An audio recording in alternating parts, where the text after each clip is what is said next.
All right, hello everyone. My name is Jesse. For those of you who don't know by this point, I'm the Associate Director at the Office of National Fellowships. Bonnie and Keith are also in attendance today. And so for this presentation, it's going to be kind of the quick and dirty on how to navigate the submission process before we then get into our internal review process, where you'll have your campus interview and so on and so forth. And so we'll get through this probably pretty quickly, and then leave some time at the end for any questions that you might have specific to your application, or just in general. And if I swear this was working before I started this presentation. Well, let's do. There we go. So just going to go over these final reminders. Obviously, if you are applying to the English teaching assistantship, your deadline is going to be this coming Wednesday at 3 p.m. If you're applying for an academic grant, or research grant, or creative art grant, any of the other Fulbrights, your deadline is going to be 3 p.m. this coming Thursday. And so we're just going to ask that you submit your application between 9 a.m. and 3 p.m. We'll go through the checklist in just a little bit. We'll talk a little bit about the interview, the campus interview with FSU faculty that you will all be going through, talk about some tips and how to prepare for that. And we also have a new mock interview tool that we're going to talk about that all of you will have access to. And like I said, we'll have time for questions, but also can go over any final tips for just polishing up your application before the submission date. Quick tip for success. Hopefully, all of you have started filling out the actual application on Fulbright's website through Slate. This is not the pre-application. This is not associated with SurveyMonkey. This is the application that requires you to input your recommenders' emails. It sends them the link. This is where you attach your essays, your transcripts, literally everything that you need to submit. There's a lot of information, a lot of personal information from anywhere, like listing your awards, your honors, your work involvement, publication, any information about yourself. And so it's a very deconstructed resume, and it takes time to do that. So please don't wait until like 24 or 48 hours ahead to start filling that out. Also, because I'm sure, as hopefully all of you have noticed, there are a few 1,750 character responses, and then I think one 850 character response that are really important in the application, both pragmatically, like they help the review committees. And I'm not talking about the FSU committee. I'm talking about the national committee. When they have like stacks of 50 to 75 applications, those essays, one, help them organize the applications, but two, it allows you to add maybe a little bit more nuance, a little bit more depth to your essays. And so if you haven't been meeting with your advisor to review those, I would definitely encourage you to do so, especially if you have like one more meeting before the campus deadline. But if not, make sure that you are working on those over the next month. Also, if you're applying for an English teaching assistantship, as you should know, these recommendations are not letters, they are forms. And so in order for your recommender to submit theirs, they need the link. So you have to make sure that you input their information into the into the application portal itself.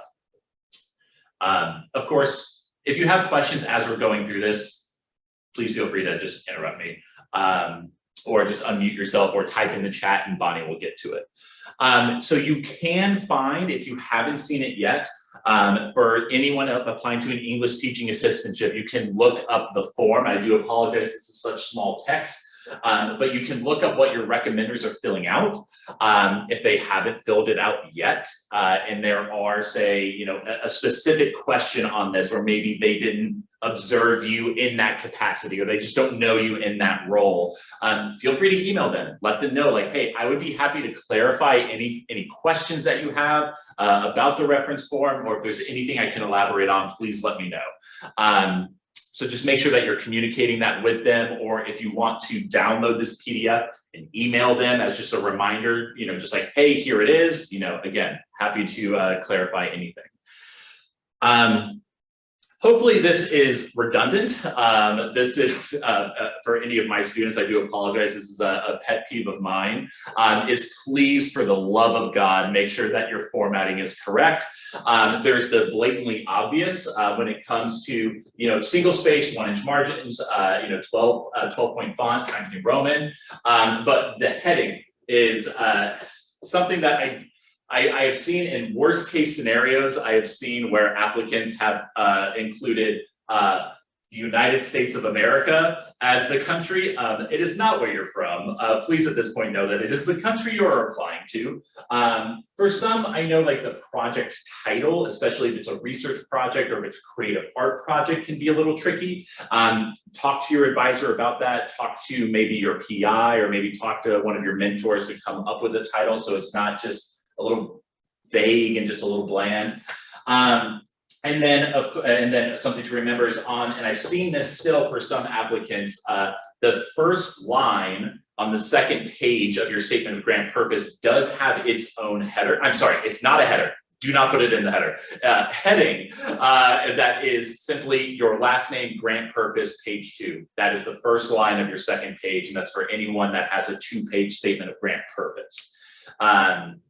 For the personal statement, for academic grants, really the only difference is that you don't need that third line. Please conserve as much space as you can, but it is just personal statement, name, country, field of study. All of the, still the same thing, 1-inch margins, single space, 12-point font. And so that's going to be the same for everyone for the personal statement. Something else to point out that I don't think is in here or the next slide is when it does come to formatting. So this is what everyone has to do, but make sure that you are following all the instructions for your specific country. For example, when it comes to formatting, if you're applying to an ETA in Spain, you have to include very specific information in your first sentence of your statement of grant purpose. If you do not do that, your application is not going to be considered. For ETAs to Taiwan, they allow you to state preference for where you would like to be placed. And so every country has its own nuances. Many of them, for ETA specifically, it is just follow this and you're fine, but make sure that you're not missing out on anything. Or for any of the academic grants, there can be nuance in there when they are specifically looking for timelines, say for your project. Some countries care about that maybe a little bit more than others. So again, go back to your country's page, and in addition to all of this, make sure that you're reading through all of the information of what you need to include in the formatting of your essay. And if you do have any like hyper-specific questions that your advisor cannot answer, maybe about the experience in country, maybe, okay, so what does my housing situation look like? Or again, anything that we can't answer, please just go ahead and email directly the Fulbright contact for that region. They're usually pretty good about getting back to you quickly, but I would rather you have those questions answered now rather than waiting until after your campus interview, because they are only going to be getting more and more busy and inundated with emails as we get closer to the deadline. So when we do talk about this Canvas deadline, what is due? Your essays, your short responses, your recommendations, your letters of affiliation, your language evaluation, all of these elements are due. They're due by 3 p.m. on the day that you're assigned for whether the ETA or the academic grant. If you have concerns about any one of those elements, hopefully no more than one of those elements, but please speak to your advisor. Again, I'll have questions at the end. I'm happy to stay as late as it takes to answer those, but know that everything is due. And so when it comes to the essays, save those as a PDF, upload them to your application. Your transcripts, it's okay if they are unofficial for this deadline, and I believe it's okay if they're unofficial for the national deadline. However, if you are selected, they will need to be official. I know sometimes the language evaluation can trip people up. So let's make sure that we're getting you in contact with faculty at Florida State or faculty who can evaluate your language proficiency if that's needed. And it's always nice to check in with your recommenders. I'm sure a lot of you have gotten confirmations from them. Yes, I will get it in by that time. Maybe a nice polite little nudge of a reminder would be helpful. And I think a tactful way to approach that may be to send them like, hey, I just wanted to update you with the final versions of my draft before the deadline. Thank you so much for supporting my application. Nudge, nudge, wink, wink, this is due by the 24th. And then of course, the national deadline, and you're going to get more information about this after your campus interview, so don't worry about it just yet. Obviously, that deadline is October 11th at 5 p.m. As advisors, and so when we're talking about submitting your application, again, we'll talk about this more in a second. You are literally submitting your application exactly as you would on the day of the national deadline. As advisors, we can unsubmit your application, which we will do after we download the PDF of your application, share it with our faculty members. After your interview and you get feedback, we'll kick it back to you so you can make the edits and changes that they suggest. However, we lose that ability, I think it might be around 5 days, correct me if I'm wrong, Bonnie. October 7th. We cannot unsubmit applications anymore. Therefore, if they're in rare instances, this has happened in the past. Somebody misspelled. I had a student last year. This did not keep her from being nominated as an alternate, luckily, where she was like, I misspelled anthropology, which is my major field of study. And obviously I'm like, how the hell do you do that? But anyways, there was nothing we could do about it, because she had already submitted her application, and it was past the 7th. And so obviously that's a very minor in the grand scheme of things, but we need you to submit early. And so we're gonna probably set that October 3rd as the final day for everyone to submit their applications. And part of that is because Bonnie, myself, and Keith, we have to go in and attach the campus committee evaluation form, which we will talk about in a minute. We have to attach that to everyone's application that has applied. And we need to go through all of our applicants' information, make sure that there is no minor error, and that does take time when we are also working and prioritizing other fellowships. And so please abide by the deadlines that we will give you, but it is going to be October 3rd right now for final submission, so we can clean everything up. And if there is a hiccup or something we need to clean up, we can still kick the application back to you, have you fix it, and then have you resubmit. Okay, so I kind of already prefaced this, when it does not have a spell check function. And so in that case, in that text box, when that student misspelled anthropology, it didn't pick it up. So make sure that when you are typing out your short responses, type it out in Word or in your Google Doc or whatever it is you may be working in, so you can double check those final things. Now, when you do submit your application, and so on the 23rd and on the 24th, you have 24th and 25th, you have two options. The first option is you can just bring your laptop with you, or that morning submit your application.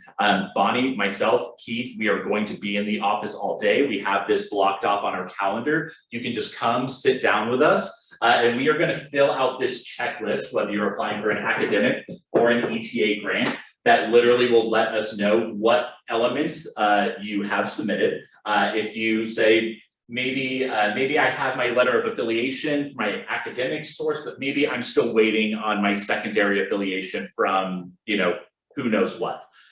We can still write down that information so we know where it's coming from and we know that you're working on getting it done. So the first option, like I said, you submit, come in and see us in person.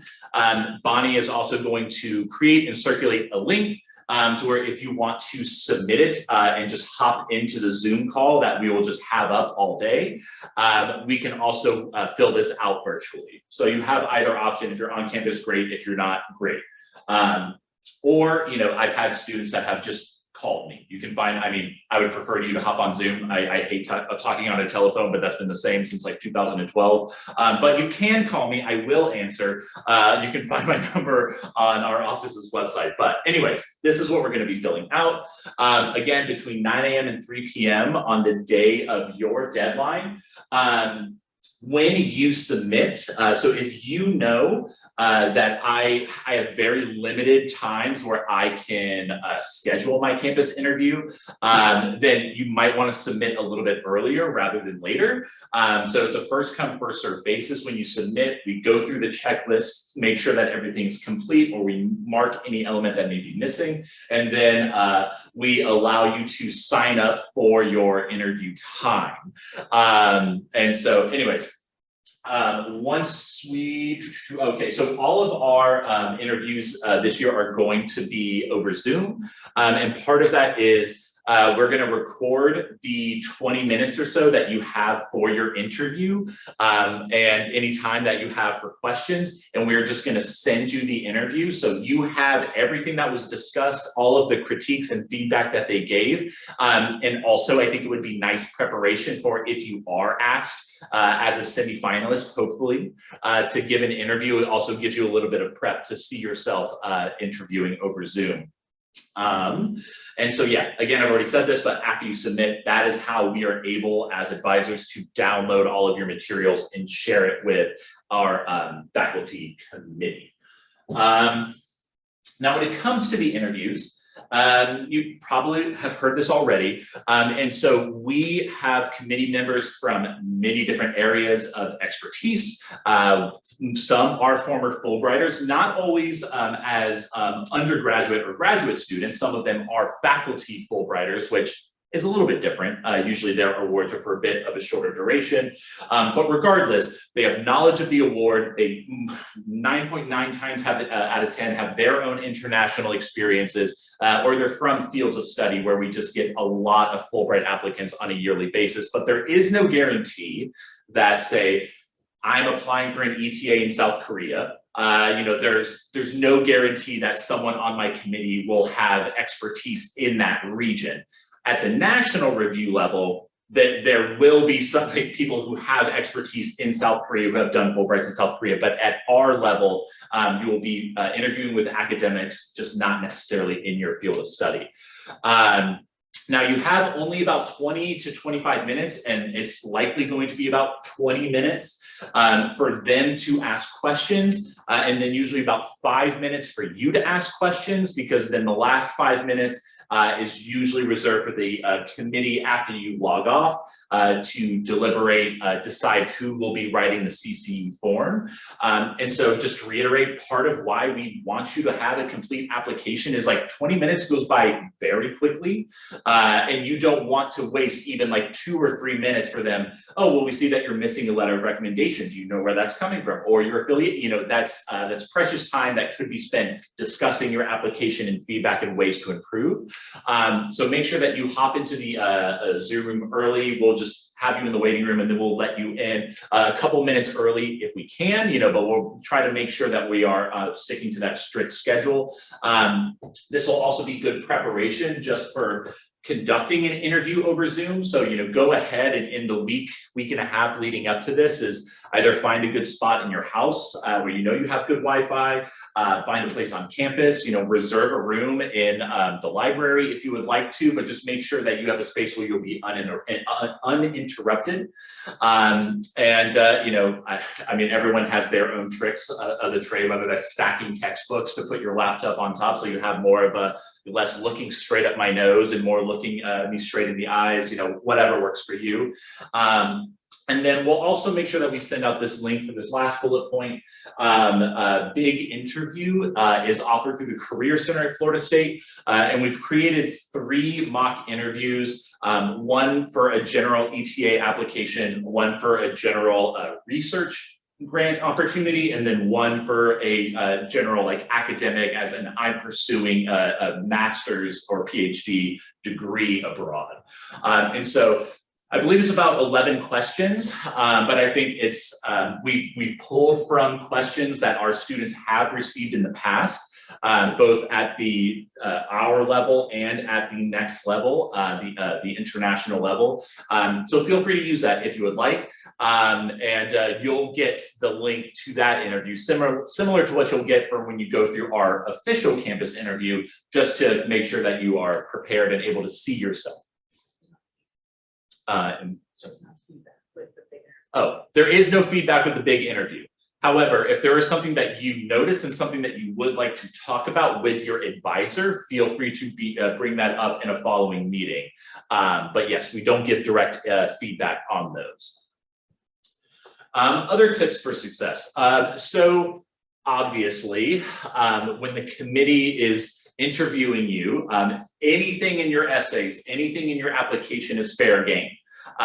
You know, from your statement of grant purpose to your personal statement, I've seen committee members that fixate on aspects of the short responses that I mentioned. I've seen committee members that have a really vested interest in a work experience that a student had, you know, a year or 2 years ago, and they spent a lot of time talking about that. So know everything that you put in your application and be ready to talk about that. Really reflect on why you selected this country, really reflect on why you need to be in this area, because I've also had committee members that spend a lot of time really just focused on that one idea, or make sure that you're also prepping yourself for like current events in the country, both that are relevant to your project, but maybe others that are indirectly relevant, or regardless, if it's not relevant to your project at all, but it's very important to the people in the area and the culture of that country, it's probably best that you be aware of that. You know, so just be Googling, you know, or just finding any newspapers or any resources that you may have online or just at your disposal, just to make sure that you're up to date on all of that. Be prepared to expand on information in your supplemental materials, especially if you're submitting a portfolio for any of you that are applying to creative art projects. Some of them, some review committees may be really interested in some of the pieces that you've done or some of the poetry that you've written or short stories or whatever that may be. And also make sure that you can take notes. I know you're going to get the recording, but if there's work that you want to do before we get the recording to you, or, you know, something that really stands out to you, please feel free to take notes. And please always come with questions. I can't tell you how flat an interview ends, you know, after 20 minutes of questions, and then you have 3 faculty members, 3 Fulbrighters in front of you, like years or decades of expertise, and they ask you, do you have any questions for us? Nope. Well, best of luck to you. You know, it's like, please use that time. And even for, and especially if you're nominated as a semifinalist, please bring questions. I don't care if you know the answer to those questions, you know, but it at least starts a conversation. Have something, have anywhere from like 2 to 3 questions depending. The other thing is, and this may be in here, but also it's something very common with those campus interviews that I've seen. I have literally had, I've watched multiple candidates spend 10 minutes responding to the, so tell us about you and your project. And then they just rattle on, and part of it is nerves, but just go on and on and on and on and on about their project and live their life story. And then after that, it's like, okay, question 7, because you've answered the next 5. And so make sure that you have your elevator pitch ready for your project. I would say take no more than 2 to 3 minutes at most to introduce your project, introduce why you've applied to this country, but then leave the committee members room to ask follow-up questions. Like I already mentioned, you are going to be expected to be privy to some of these current events. I've seen interviews where that's not touched on at all, and others where that is the main focus. And so it's like, you just don't know what you're going to get, but make sure that you're doing your research. Also, I know you've written about it in the short response and likely in one or both of your essays, but if you are talking about some of your goals, make sure that you know what is my immediate goal. Well, actually, let me back up. Make sure you know what are your goals during your Fulbright project, know what your immediate goals are following your project, maybe within the first couple of months of completing a Fulbright, and then have that 5 to 10 year plan. Something that I always recommend to my students, hypothetically speaking, if say in your personal statement, the way your narrative develops just naturally leads you into talking about those immediate career plans. In that 850 character short response, maybe that's a good place for you to talk about your long-term career plans to add some nuance to your application, or vice versa. And so just make sure that you're covering your bases, but also make sure that you're able to add more nuance to that in conversation if someone asks you about it.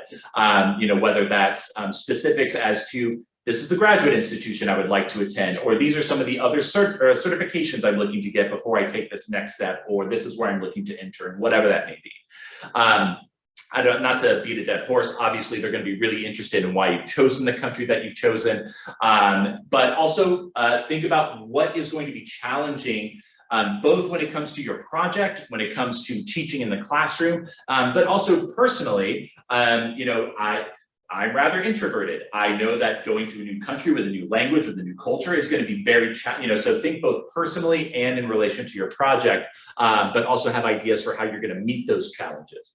And so the mission of Fulbright, and we've talked about this since our first presentation about these awards, and this has been true for the last 80 years, is these awards exist to facilitate mutual peace and understanding between the United States and the country that you're going to.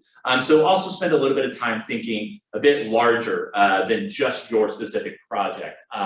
What is it that you're hoping to facilitate? What conversations maybe are you hoping to facilitate or create? Or what, I don't know, how else are you hoping your project is going to be meaningful long-term, or when it comes to your specific field of study?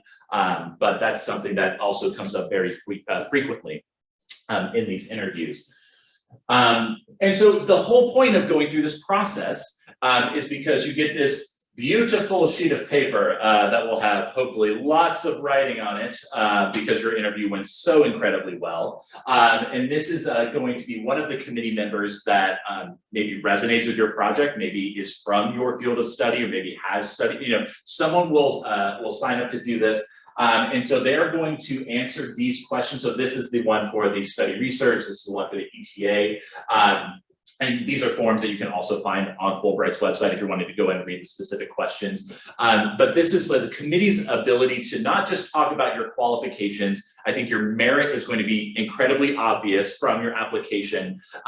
But for example, I had a student that received their ETA to Spain last year, and at the beginning of this year's cycle, I went back to look at her application and specifically to look at the CCE form that she received, because I thought her application was great. And I don't think I read a more beautiful, well-written, compelling single-page endorsement of that applicant's character, the challenges that she's overcome, of her ability to pursue this opportunity. And so when this is done well, I think it really adds such an amazing personal touch to your application that is hard to get outside of maybe your personal statement. Sometimes a letter of recommendation can offer that, but again, you want to make sure that you're coming to your interview prepared, because if you're not really giving in-depth answers, or if you haven't done your research about the country or current, it's gonna kind of stymie the committee's ability to write a compelling endorsement, and that's